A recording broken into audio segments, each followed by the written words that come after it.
नमस्कार दोस्तों, भारत दुनिया का सबसे बड़ा डिफेंस का इंपोर्टर रहा है और रशिया भारत का सबसे बड़ा डिफेंस का सप्लायर। बट अब पिक्चर बदलती हुई दिखाई दे रही है। भारत जो अभी भी डिफेंस का सबसे बड़ा इंपोर्टर तो है, पर उसके सप्लायर के रूप में रशिया का एक्सपोर्ट पिछले 40 साल में सबसे कम देखने को मिला है। ये कैसे हुआ, उसे मैं शुभेंद्र सिंह चौहान इस सेशन के अंदर डिटेल में चर्चा करूंगा। बट उसके पहले आप लोग मेरे साथ ही 10 टेलीग्राम ग्रुप के ऊपर जुड़ सकते हो। मेरे क्लास की अपडेट, पीपीटी, पीडीएफ सब कुछ आपको वहां मिल जाएगी। यूपीएससी सीएससी की तैयारी करना है इंडिया के टॉप एजुकेटर से, अगर आप लोगों को ऑफलाइन क्लास के अंदर पढ़ना है तो दोस्तों आप लोगों के पास में बहुत अच्छा मौका है। अनअकैडमी के टॉप एजुकेटर अब आप लोगों को ऑफलाइन क्लास के अंदर पढ़ाएंगे। दिल्ली के करोल बाग, मुखर्जी नगर के अंदर, प्रयागराज के सिविल लाइंस के अंदर। अगर आप लोगों को हमारे सेशंस के अंदर जुड़ना है, ऑफलाइन क्लासेस के अंदर जुड़ना है, तो कमेंट के अंदर एक लिंक अवेलेबल है। उस लिंक को खोलना, उसको पूरा फिल आउट कर देना। हमारी टीम आपको रीच आउट करेगी, कंप्लीट गाइडेंस आप लोगों को देगी आपकी प्रिपरेशन के लिए। तो बिल्कुल से आप हमारे साथ में जुड़ सकते हो। इसके अलावा आप ये कोड यूज कर सकते हो जिसके बाद में आपको 40% तक का डिस्काउंट प्राप्त होगा। अगर आप 2024 की प्रीलिम्स की तैयारी कर रहे हो और अब आपको घबराहट हो रही है कि सब तो पढ़ लिया पर करंट अफेयर बहुत वास्ट है, करंट अफेयर कवर नहीं कर पा रहे। करंट अफेयर का एक कैप्सूल कोर्स जहां पर पिछले 2 साल के करंट अफेयर डिटेल में डिस्कस किए जाएंगे 25 क्लासेस के अंदर महज। अब आप कहोगे कि सर 2 साल के करंट अफेयर क्यों? क्योंकि पिछले 3 साल का ट्रेंड ये देखने को मिल रहा है कि यूपीएससी अब 1 साल के नहीं बल्कि 2 साल के करंट अफेयर पूछ रहा है। तो अगर आपको चाहिए कि 2 साल के आपके कंप्लीट करंट अफेयर कवर हो तो आप हमारे सेशंस के अंदर जुड़ सकते हो। अनिरुद्ध सर आप लोगों के करंट अफेयर्स की क्लासेस लेने वाले हैं। ये लिंक है, इसके जरिए आप एनरोल कर सकते हो। 13 मार्च से बैचेस शुरू हो चुकी हैं, मतलब कल से ये कोर्स जो है वो लॉन्च हो चुका है। पहली क्लास हो चुकी है, ज्यादा समय नहीं हुआ है। अगर आपको एनरोल करना है तो आप अभी कर सकते हो। चलिए दोस्तों समझने का प्रयास करते हैं यहाँ पे हुआ क्या है। तो सिप्री की 2019 से 23 के अंदर जो डिफेंस के एक्सचेंज हुए उसकी रिपोर्ट आई है, जिसके अंदर भारत दुनिया का सबसे बड़ा डिफेंस का इंपोर्टर रहा। दूसरे नंबर पे सऊदी अरेबिया है, तीसरे पे कतर है, चौथे पे यूक्रेन है। यूक्रेन क्यों यहां आ गया अभी आप समझ पा रहे होगे, क्योंकि वॉर का समय है। ठीक है, अब अगर मैं इंडिया की बात करूं तो इंडिया के डिफेंस का इंपोर्ट 4.7% तक बढ़ा है 2014 से 18 वाले 5 साल के मुकाबले 2019 से 23 के बीच में। बट जो पहले डिफेंस के इंपोर्ट की तेज ग्रोथ थी, वो ग्रोथ रेट अब कम होता हुआ भारत का दिखाई दे रहा है डिफेंस इंपोर्ट के केस में। वहीं दूसरी तरफ रशिया, जो भारत का एक बहुत बड़ा डिफेंस का सप्लायर रहता था, 2000 से 2020 के बीच में भारत के डिफेंस के इंपोर्ट का 66.5% रशिया से आता था। कई सारे डिफेंस के मटेरियल हम उनके साथ में जॉइंटली बनाते थे, तो कई सारे डिफेंस जो है वो हम लोग डायरेक्टली इंपोर्ट करते थे। आज भी आप हमारी इन्वेंटरी के अंदर देख सकते हो, Sukhoi, MiG T-72, M1, T-90S, BrahMos, ये सब या तो जॉइंटली डेवलप्ड है या फिर रशिया से इंपोर्ट किए गए। बट 1964 के बाद पहली बार भारत का रशिया से डिफेंस का इंपोर्ट 40% से भी नीचे रहा है। मतलब भारत ने जो टोटल डिफेंस को इंपोर्ट किया उसके अंदर रशिया का शेयर इस बार केवल 36% रहा है, जो दिखाता है कि भारत की रशिया के ऊपर डिपेंडेंसी कम हो रही है। इवन जो 36% है ये भी ऐसे डिफेंस के इक्विपमेंट हैं जैसे S-400, और 2018 तक हम लोगों ने $15 बिलियन की ऑलरेडी डिफेंस की डील की हुई थी। उन मटेरियल को हम लोगों ने इंपोर्ट किया है। मतलब जो पुरानी डील है उनसे हम लोगों ने मटेरियल को इंपोर्ट किया है, नई डील ज्यादा भारत और रशिया के बीच में हुई नहीं है। इसके पीछे एक बहुत बड़ा कारण यह है कि रशिया के साथ में हम अभी भी ब्रह्मोस बना रहे हैं, A-203 असॉल्ट राइफल बना रहे हैं, 2 फ्रिगेट बना रहे हैं, जो 2026 तक भारत के अंदर भारत की नेवी के पास में आ जाएगी।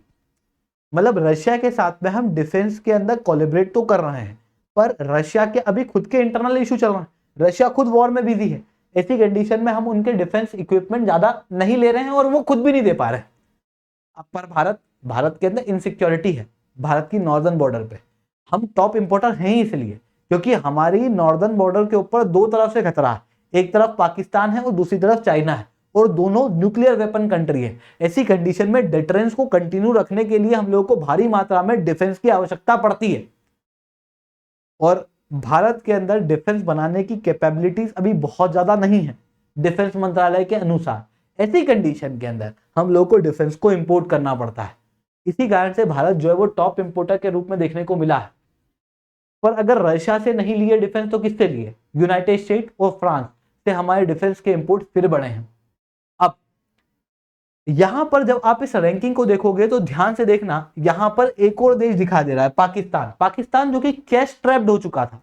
पाकिस्तान जिसको आईएमएफ से लोन मांगने की जरूरत पड़ रही थी, वो डिफेंस के इंपोर्ट के अंदर 5वें पायदान पे पहुंच चुका है, जहां पर डिफेंस का इंपोर्ट पाकिस्तान के अंदर 43% बढ़ा है, और जितना डिफेंस का इंपोर्ट आया ना उसका 82% चाइना से आया हुआ है।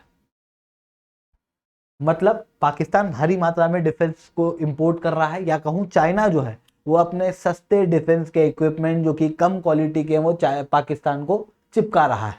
इसी कंडीशन में इन दोनों के बीच में कोलैबोरेशन है, तो भारत के अंदर इनसिक्योरिटी और ज्यादा बढ़ रही है। वहीं चाइना की बात करूं तो चाइना अपने डिफेंस के इंपोर्ट को बहुत कम कर चुका है,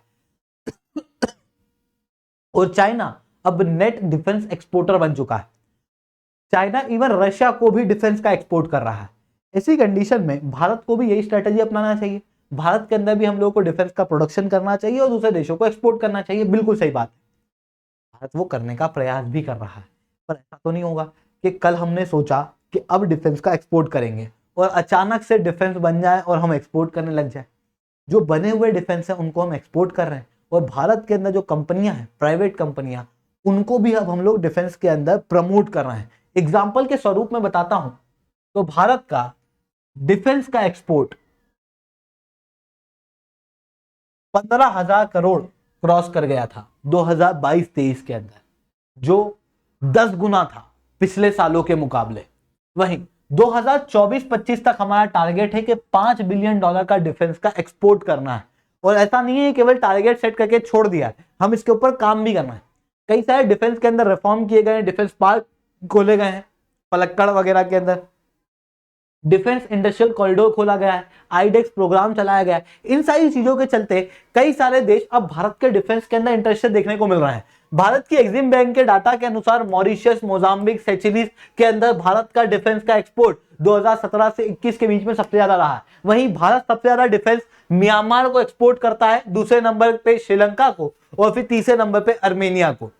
लगभग 100 से ज्यादा कंपनियां भारत के अंदर डिफेंस को बनाने के लिए काम कर रही है, जो लगभग पूरे विश्व की डिफेंस की भूख को पूरी कर सकती है। वहीं भारत एरो इंडिया करके एक सेमिनार या कहूं एग्जीबिशन कंडक्ट कराता है, जिस एग्जीबिशन के अंदर सबसे ज्यादा इस बार 104 लोग देखने को मिले थे 2023 के अंदर, फरवरी 2023 के अंदर। सिप्री की रिपोर्ट यह बताती है कि भारत का डिफेंस एक्सपोर्ट 334% तक बढ़ा है पिछले सालों के मुकाबले। जब 2022 के अंदर इनकी रिपोर्ट रिलीज हुई थी, भारत ने इन सारे डिफेंस के मटेरियल को एक्सपोर्ट किया है पूरे विश्व को। और सबसे ज्यादा पूरे वर्ल्ड के अंदर जिन डिफेंस इक्विपमेंट की मांग है वो है पिनाका, ब्रह्मोस। ब्रह्मोस को हम लोगों ने फिलीपींस को भी बेचा था, जो अच्छा मोटा पैसा भारत के अंदर लेके आया था। वहीं आकाश मिसाइल सिस्टम को भी भारत ने एक्सपोर्ट के लिए अप्रूवल दे दिया था। अब भारत नेट डिफेंस प्रोवाइडर बनने का प्रयास कर रहा है, जहां पर कई सारी लोकल कंपनीज को हम लोग प्रमोट कर रहे हैं। आत्मनिर्भर भारत के तहत डिफेंस प्रोक्योरमेंट के लिए अलग से डीपीपी बनाई गई है, और वो हर साल एक लिस्ट निकालती है जिसके अंदर वो डिफेंस के इक्विपमेंट होते हैं जिसे भारत अब इंपोर्ट नहीं करेगा और लोकल मैन्युफैक्चरर से लेगा। इन चीजों से क्या होता है, भारत का एक तो डिफेंस का इंपोर्ट लॉन्ग टर्म के अंदर कम होगा, दूसरे देशों के ऊपर डिपेंडेंसी कम होगी। भारत में ही डिफेंस बनेगा तो ऐसी कंडीशन में एक सरप्राइजिंग फैक्टर रहेगा। अभी क्या होता है, यूएस से डिफेंस लिया, मान लो कल को यूएस के साथ में हमारे कॉन्फ्लिक्ट होता है, तो अगर हम हमारे डिफेंस के इक्विपमेंट का यूएस के खिलाफ यूज करेंगे तो कोई सरप्राइजिंग फैक्टर होगा नहीं। उनको पता है कि वो डिफेंस के इक्विपमेंट के अंदर क्या क्या है, उसकी कमियां भी पता है, उसकी ताकतें भी पता है। अगर खुद का बनाएंगे तो फिर उनको नहीं बताओगी, तो वो बेनिफिट जो है वो मिलता है, एक सरप्राइजिंग फैक्टर मिलता है। डिफेंस का इंपोर्ट वगैरह कम होता है, फॉरेक्स रिजर्व बचते हैं। इस कारण से हम लोग डिफेंस का इंपोर्ट कम करके उसको एक्सपोर्ट करने के लिए प्रिपेयर कर रहे हैं। और उसका रिजल्ट दिखता हुआ दिखाई दे रहा है। आई होप आप लोगों को ये सारी बातें समझ में आई होंगी। लेक्चर अच्छा लगा हो तो लाइक करना, लेक्चर बहुत अच्छा लगा हो तो नीचे सर्टेन कमेंट करना। यूपीएससी सीएससी की तैयारी करना, इंडिया के टॉप एजुकेटर से ऑफलाइन क्लासेस के अंदर पढ़ना है, आप लोगों के पास में बहुत अच्छा मौका है। अनअकैडमी अब केवल ऑनलाइन नहीं है बल्कि ऑफलाइन सेंटर के अंदर भी पढ़ा रहा है। दिल्ली के करोलबाग मुखर्जी नगर के अंदर, प्रयागराज के सिविल लाइन्स के अंदर आप बिल्कुल से हमारे सेंटर्स के ऊपर जुड़ सकते हो। इसके अलावा यूपीएससी प्रीलिम्स 2024 की तैयारी किस तरीके से करना है लास्ट माइल में, इसके लिए एक अलग से स्ट्रेटेजी वीडियो बनाई गई है। आप चाहते हो इसे देखना तो पाथफाइंडर चैनल के ऊपर देख सकते हो। आपको ये पता करना है कि यार क्या क्या बेनिफिट अनअकैडमी के सब्सक्रिप्शन के जरिए मिलेंगे, तो इस वीडियो को एंड तक देखना, आपको हमारा सेंटर समझ में आ जाएगा किस तरीके का है और सारे बेनिफिट भी।